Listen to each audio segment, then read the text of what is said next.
amigos do Vestibulando. Tudo bem? A nossa aula de hoje será sobre o renascimento cultural e a reforma religiosa. E para começar, preste atenção nestas imagens.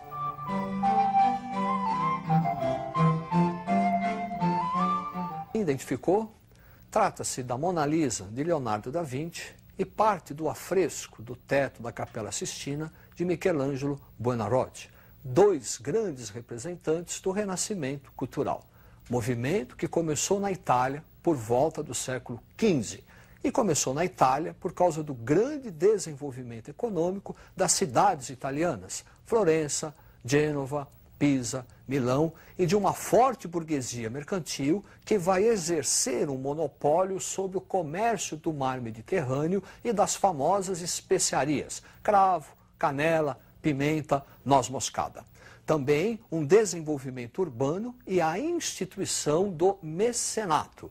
Mecenas era aquele que patrocinava as artes e os artistas. Nesse contexto, a Itália passa a ser um centro que vai difundir novos hábitos, novos valores, novas culturas que caracterizam o Renascimento. Para você não esquecer, preste atenção neste quadro. Itália, século XV e XVI, forte atividade mercantil, uma burguesia forte, desenvolvimento das cidades, urbanismo e a instituição do mecenato. São esses fatores que vão transformar a Itália no berço do Renascimento. Este Renascimento vai apresentar algumas características importantes. A principal dela é o humanismo. O humanista era um sábio, um pensador que exercia uma pesada crítica à cultura e aos valores medievais. E vai defender o homem como centro do universo. É uma revalorização do homem, antropocentrismo e também o racionalismo. A razão passa a ser o grande mote, a grande busca do homem. E esses fatores vão desenvolver o individualismo. Como esses fatores, vestibulando, são muito importantes para o vestibular, presta atenção neste quadro. Olha aí, aspectos do Renascimento, o humanismo, o racionalismo, antropocentrismo, o homem como centro do universo e o desenvolvimento do individualismo. Quando falamos de renascimento, nós vamos ter três formas de renascimento: no campo literário, no campo artístico e no campo científico. No literário, nós vamos ter, na Itália, Nicolau Maquiavel, que é o autor da obra O Príncipe, se transformando no primeiro teórico do absolutismo monárquico.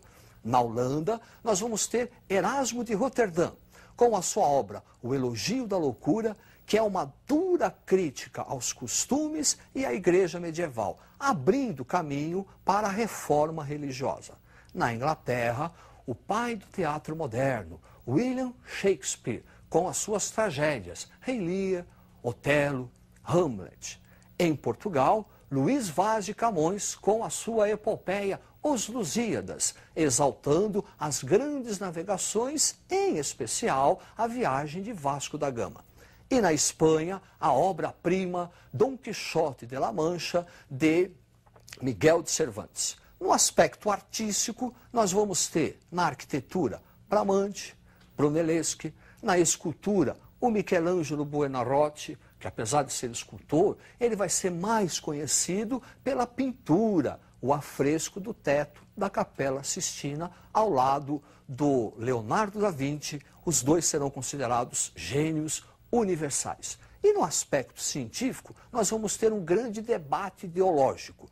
De um lado, geocentrismo, postura defendida pela Igreja Católica, que vinha desde a Antiguidade, que afirmava que a Terra é o centro do universo. E os humanistas que passam a defender uma outra ideia, heliocentrismo, o Sol como centro do universo. A Igreja não vai ver com bons olhos essa postura e vai chegar a acusar os pensadores de heresia. Para você ter uma ideia, vestibulando, Giordano Bruno vai ser queimado na fogueira por defender o heliocentrismo. Galileu Galilei só não o foi porque se retratou. Mas, em compensação, vai passar o resto dos seus dias no exílio em sua própria casa.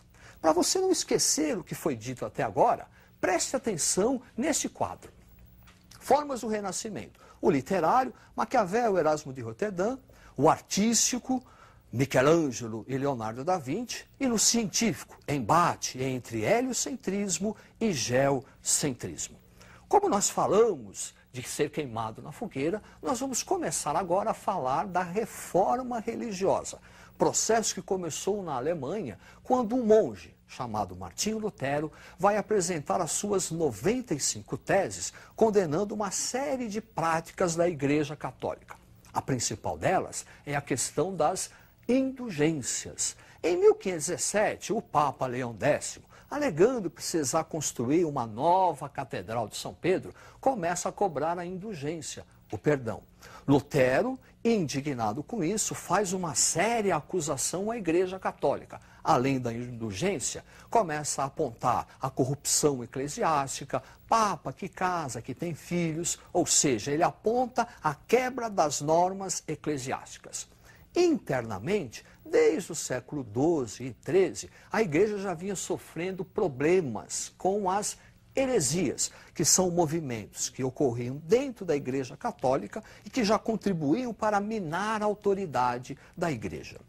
Nós também vamos ter os interesses da burguesia na reforma. Por quê?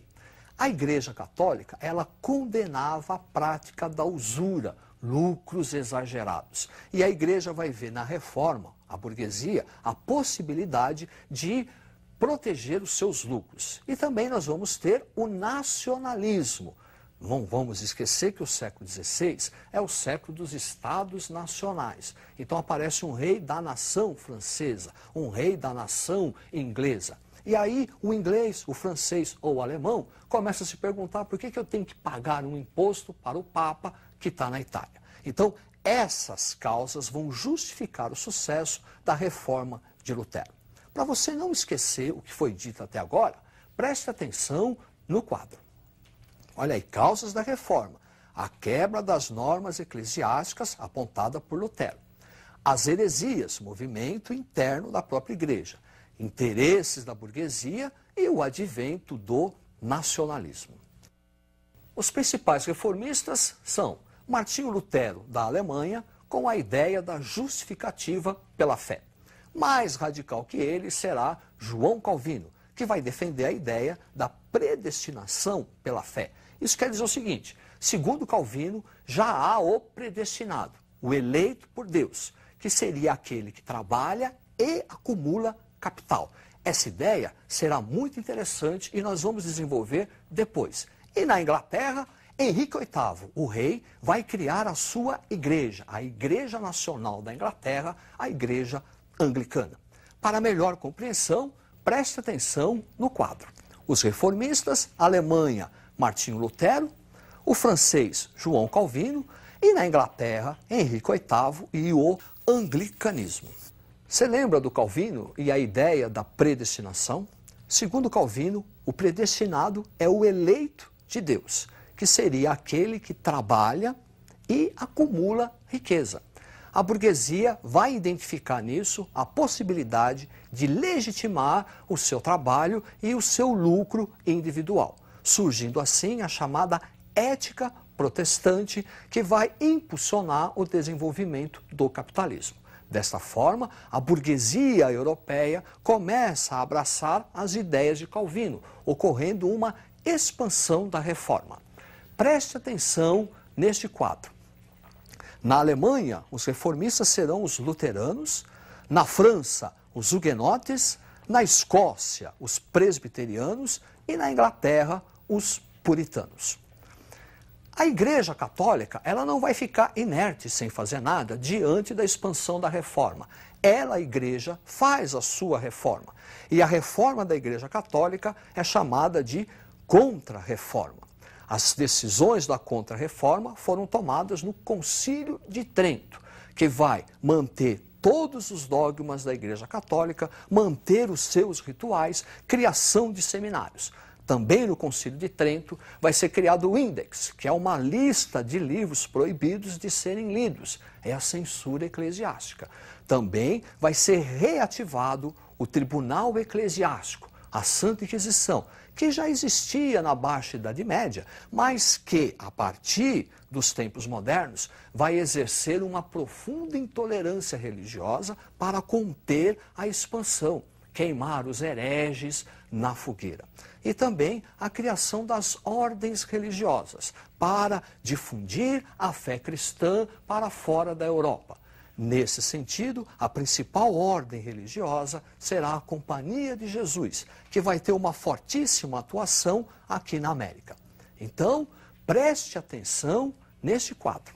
Principais decisões da Contra-Reforma, tomadas no Concílio de Trento, a reativação da Santa Inquisição, o Tribunal Eclesiásticos, o Index, que é a relação de livros proibidos de serem lidos, e a Companhia de Jesus. Tanto o Renascimento como a Reforma religiosa vão contribuir para a formação do pensamento do homem moderno. O Renascimento na mudança de mentalidade e a Reforma religiosa com a quebra da ruptura da unidade religiosa. Assim, espero que você estude essa aula e até a próxima.